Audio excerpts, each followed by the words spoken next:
Batangas ay hindi pa nabigyan ng kahit anong ayuda ng gobyerno.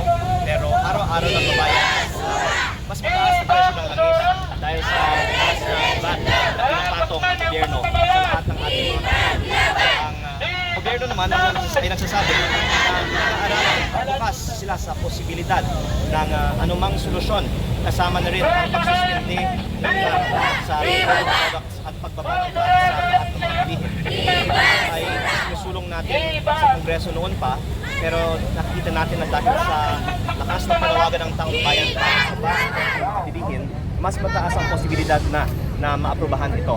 Kaya hindi po tayo titigil at sa tingin ko, dadami at dadami pa ang mga kasama natin na nananawagan para sa mas mababang mga presyo at aaprubahan ito ng Kongreso at sana magpapahayag na rin ang iba't ibang mga kongresista ng kanilang suporta sa pagbaba ng VAT. Kung in layman's terms, bakit po ba mahalaga na ibaba ang VAT sa panahon? Ang VAT ay isang aggressive tax. Ibig sabihin, ang VAT ay isang pagbabayad ng consumers.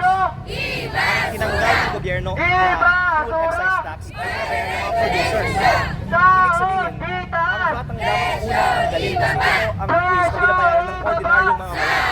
At kung gusto natin matulungan lahat ng mga mamamayan, hindi dapat ayuda ang ating dahil konti lang ang nabibigyan ng ayuda.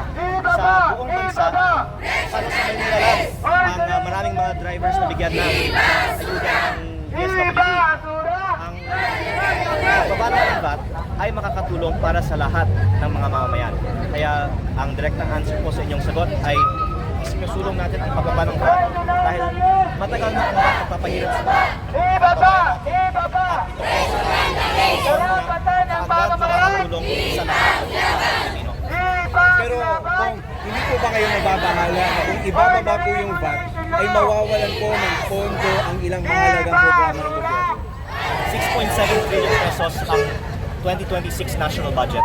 At kung ibaba ang VAT from 12 to 10% o kung isuspindi ang VAT at ang fuel excise tax sa petroleum products, sinasabi mga 250 billion pesos ang mababawas na buwis.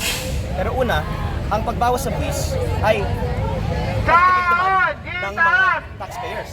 At pangalawa, ang laki ng gastos ng gobyerno sa mga kailangan. Kasama na po ang mga namin ng Department of Budget Management sa ating nakaraang pagbalik na hindi kinakailangang gastusin. Kaya ang ating panawagan sa gobyerno, huwag lang bawasan ng konti ang mga hindi kinakailangan na gastusin. 3% lang ng national budget ang kailangan para ibaba ang VAT. Kaya isagad na lang natin ang pagbaba ng mga hindi kinakailangang gastusin at kayang-kaya at dapat ibaba ang VAT. Kung basically gusto niyo na ibaba ang VAT from 12 to 10%? At isuspende ang buong VAT para sa petroleum products. Okay. Pero with that kung kailangan nyo ng isang panukalang batas, di ba? Meron na po ba kayong sapat na bilang sa Kamara na susuporta dito? Last year ko pa isinulong ang panukalang batas para ibaba ang VAT from 12 to 10%. At walang isang congressman na nagsabi na tutol sila sa pagbaba ng VAT. At tila iniiwasan lang ang pagbotohan tungkol dito. Kaya ito po ay isang pagkakataon para pilitan na natin ang botohan sa pagbaba ng VAT na sa tingin ko aaprubahan ng Kamara. Sa ngayon kung ano na pong status ng panukala, saan na po siya banda at ano yung saan na po siya banda? Sa komite. Kaya mahalaga ang salitang binitaw ni Committee Chair Nilo Quimbo na payag siya na pagbotohan ito at ipahayag ng bawat isang member ng Congress ang kanilang posisyon sa pagbaba ng VAT. Kailan po ito expected na tatalakayin ulit? Yun ang magandang tanong at sa-follow up natin sa susunod na pagdinig ng Kongreso sa Lunes.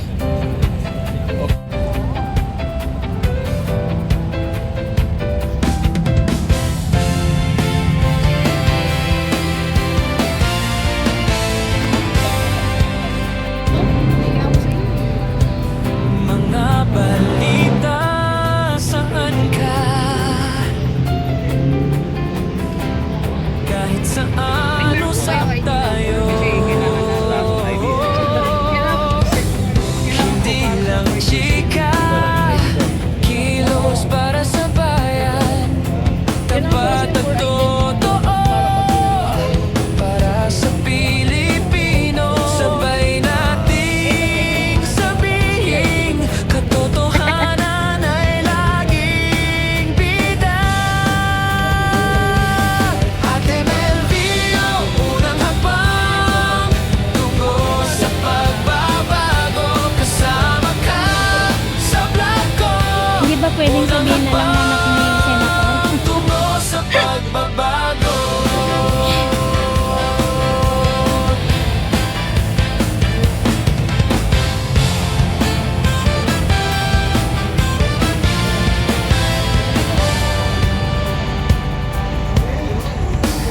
As in, picture pa siya ng gano'n.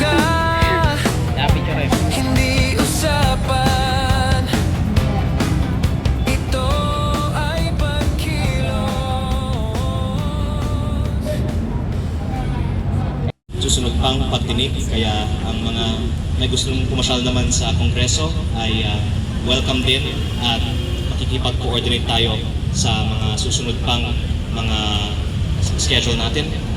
Ang aking palagay, walang miyembro ng Kongreso aamin na kontra sila sa pagbaba ng VAT at sa tulong ng ating ilang mga kasamahan na masipag sa pag-push ng mga agenda katulad ni Congressman Quino, mailalagay natin sa agenda sa lalong madaling panahon ang magboto para sa pagbaba ng VAT.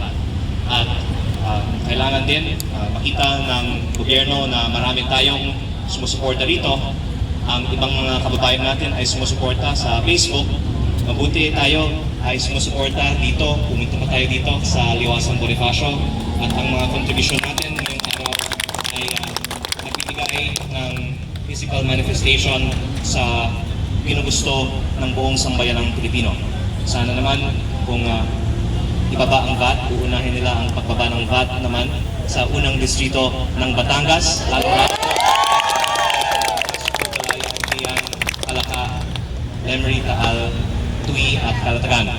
At ako po ay nagpapasalamat sa inyong lahat muli sa inyong pagtsatsaga. Kaninang umaga pa tayo nandito at ang iba sa atin ay nung isang araw pa at sa mga susunod na mga araw pa. At ito po ay sa aking pananaw magiging makabuluhan dahil ito po ang magiging cause ng pagbaba ng VAT at pagbaba ng presyo ng langis sa buong bansa, kasali na po ang ating mga bayan sa Batangas. Maraming salamat po sa inyong lahat. Maraming salamat po sa ating dalawang congressman na Congressman